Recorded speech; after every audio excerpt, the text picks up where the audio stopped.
Yeah. A lot of people don't understand, right, that you get the positive only trainers and they want to do everything stress free. They don't want to put any stress, they don't want to put any pressure on your dog. But what they seem to be forgetting is the dog's already stressed. Yeah. Yeah. So I would much rather put a lead on the dog, bring the dog close to me, and discipline the dog a little bit, even if it means I'm adding a little bit more stress to the dog to quickly watch them then de-stress. And work through Because it. what just happened, obviously, Wicket was running around, he got himself worked up, he didn't like my hat when I told him my hat, and that triggered him to go into a bit of a panic mode. It's just a hat. See, look, I'm moving it now, you can hear him growling. Like, yeah? But of course, what's happening, the hat's gone. Of course, what's happening is, because he's got himself worked up, he then, when a dog gets a bit nervous, they can get very jumpy, and then he starts running around, and you can't actually effectively communicate with him. He keeps barking, doing all of that stuff. Oh look, you're sniffing me now. Yeah, so he keeps barking, he keeps getting himself worked up, and all of those things. Wait. You put yourself under there. Yeah, so I'd much rather, he's got his head on my lap now, I'd much rather say, hey, snap out of it, even if it means adding a little bit more stress at that moment in time, just so I can then de-stress the dog.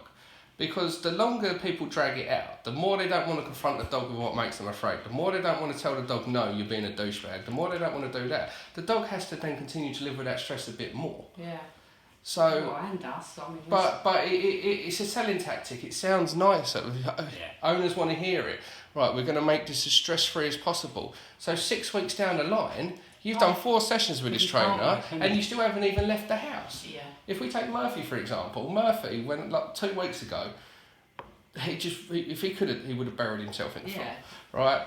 We put a lead on him, he freaked out, he tried to eat for it, that I had to put another lead on him. Yeah, we got him out of the house, he tried to hide under a bush, he tried to hide under my dog, he tried to hide under a car.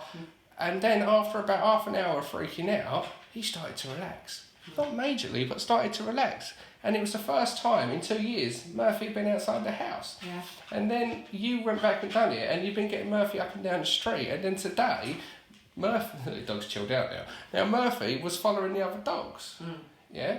But you've had, 4 other trainers before me, and not one of them wanted to put that added bit of stress on him to get him out of the house. Not one of them even suggested it. When you did, I nearly passed out. Yeah, but of course, I'm going to sit here and try and make his life as stress-free as possible. Let's be honest, his life wasn't stress-free, because any time a trainer was in the house, he's hiding under the table shaking. Yeah. Well, the first trainer we had, she said, well, from what he's come from, I suppose if he lived in the back garden forever, that wouldn't be a bad thing. Yeah. And I don't want that for them, you know.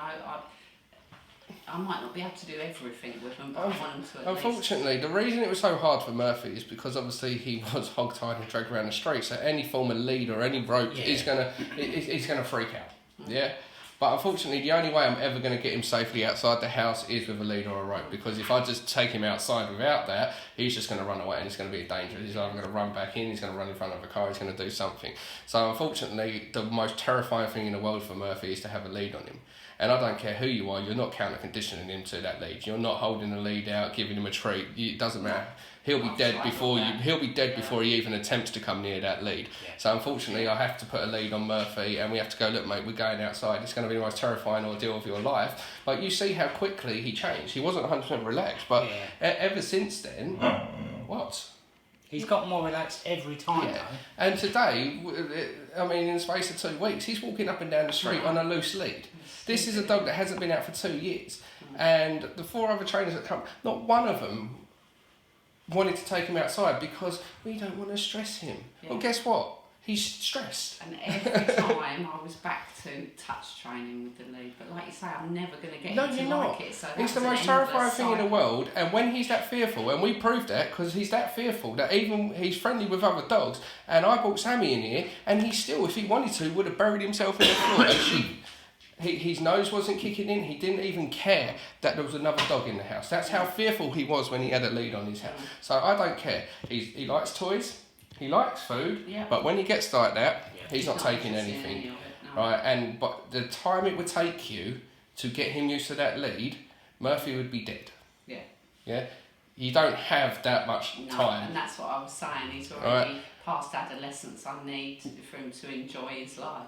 So what you need to do, unfortunately, is put him through that ordeal, but he needs somebody that knows what they're doing, somebody that knows when to stop, somebody that knows when to push a little bit more, and somebody that's not going to freak out when Murphy's freaking out. And that's what he learned. He went through everything. If you, I still haven't uploaded the video. I will do. Yeah, I'll be interested to see that now. Well, no, but I will do. But the problem is, obviously, because I've got over an hour's worth of footage, it has to go through an editor, which means I have to add all the clips together. Otherwise, I'll upload 6 different clips, and then it gets lost. But once I put it through the editor, what I need to do is then save it. So I need to have the memory to save that entire length video. And because I've got other videos of other, I can't do that. So it's in the queue to go up. But if you look at that, you would have thought the floor was on fire. You would have thought that Murphy was being killed. Yeah. And that lasted for about 20 minutes. Sheer terror, sheer fear, before he actually started to walk. And then we brought him back when he relaxed a little bit, then we took him out. And each time it was easier and easier and easier, to the point that I think it's either the very next day or the day after, you send me a message where you're completely over the moon that you've got Murphy down the street. Yeah. I think it had got to the stage as well where my fear was enormous. Because I hadn't used the slip lead except once in there, I was frightened. He was getting out of everything. He was getting out of harnesses, the whole works, and I was frightened. I'd get him out there, and he would slip. And of course, but even that slight worry that he's going to escape something or do that fear, he doesn't know that fear's coming for that reason. He just knows when he I'm trying to have a conversation here, mate. Yeah, he doesn't understand that the fear is because you're worried he's going to escape the lead. He just knows that he's freaking out. This is the most terrifying ordeal in his life, and you're freaking out at the same time. Yeah. So the only difference was when he was freaking out, like the floor was on fire, I wasn't. Yeah, exactly. And then you saw that, and you, for the first time in 2 years, you saw your dog walking down the street, and that was enough to put an image in your head that he can do it. And now I know he can, I don't feel like that. You're knocking on your neighbour's house, he's crying at your neighbour's door because the dog's not come on a walk with him. And we used the fact that he's such a nervous dog, he's going to be programmed to follow the pack. What we actually did, when he got a bit nervous, we all walked off, and then all of a sudden he's like, hang on a second, they're halfway down the road while I'm freaking out. And then he starts to follow. And then when he got up to us, we'd walk off again, with bringing that side of him, that getting him used to, oh look, they're going that way, let me follow. Oh look, they're going that way, let me follow. And you wasn't even having to guide him. He was just literally following outside. And he was more concerned about where the rest of the pack was than what's going on outside. I'd like to see the nose engage as well, because I've not seen him behave like a dog like that. We will get criticised because what will people say? Oh, you're putting stress on the dog. Oh, you're stressing that dog out unnecessarily. Guess what? The dog's stressed. Oh, Murphy's going. The dog's already stressed. Yeah? Go on then. The dog's already stressed, yeah? So, the longer I leave that dog in that state of mind, the more stress it's going to be. So I'd much rather, if I can, take the dog outside, add a little bit more stress to it for it to quickly de-escalate from that stress, as opposed to just coming back week after week after week after week, just hoping that he might be a little bit brave enough to go outside. Yeah, he's never going to be a brave dog. No. Never. But good thing is, I'm in your house and he's not hiding under the table. And he's not barking at you. No, he's not barking at me, he's not hiding under the table, he's sitting there, he's watching us. With other people, he tends to do runs in and out. He'll run in and have a bark, and then he'll... No, he's doing absolutely fantastic.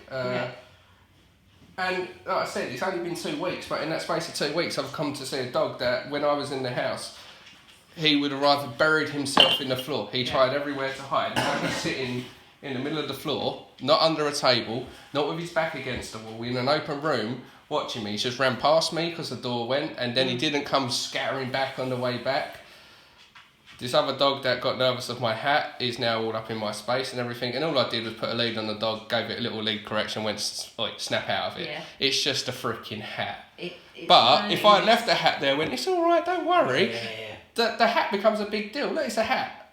But while your dog's running off and freaking out, unless I can put a lead on it and go, look, snap out of it, the dog's going to stay in that state.